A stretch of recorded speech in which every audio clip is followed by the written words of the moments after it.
Hi, I'm Dr. Jason Wagner with Sarasota Vascular Specialists, and thank you for joining me for a Whiteboard Wednesday discussion on Steele syndrome and the dialysis access circuit. Just to catch up to speed, a hemodialysis fistula or graft is a connection between an artery and a vein. We have either the vein sewn onto the artery, as shown here, or we have a graft, an artificial vein that connects to the artery somewhere in the arm, to higher up in the arm, to the vein side. Blood flow is going from the artery, from the heart, high pressure, high resistance, ideally going all the way to your hand. But when we make that connection to go to the fistula to the graft so you can have good flow for them to pull off, blood and send it back to you with dialysis, we're always stealing a little bit of blood flow from the hand. If the connection is too big here, or if for some reason not enough flow is getting to the hand, the symptoms of that are going to be hand pain, sometimes with dialysis or sometimes just at rest. There are things we can do to evaluate that and to treat that. So the first thing we need to do is figure out how much blood flow is going through your fistula or through your graft. Is blood going smoothly from the heart all the way down towards the hand?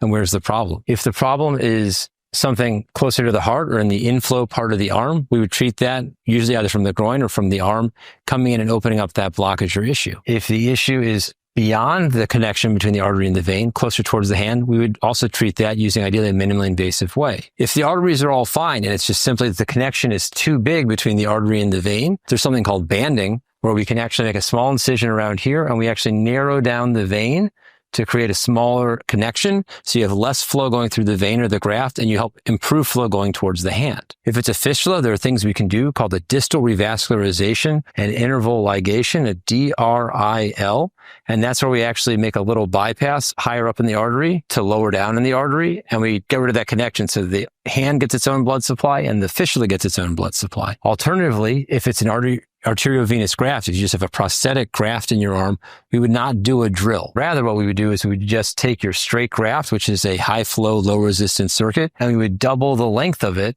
by having a new graft part that goes further down, turning this into a loop graft instead of a straight graft. By having a longer conduit or longer circuit, it provides slightly more resistance to the dialysis circuit, allowing more blood flow to keep going down towards the hand. Ultimately, and in summary, our goal is, if you have Steele syndrome, is to evaluate you, see how much blood flow is going to your hand at rest, how much blood flow improves, if any, with compression of your dialysis fistula or graft.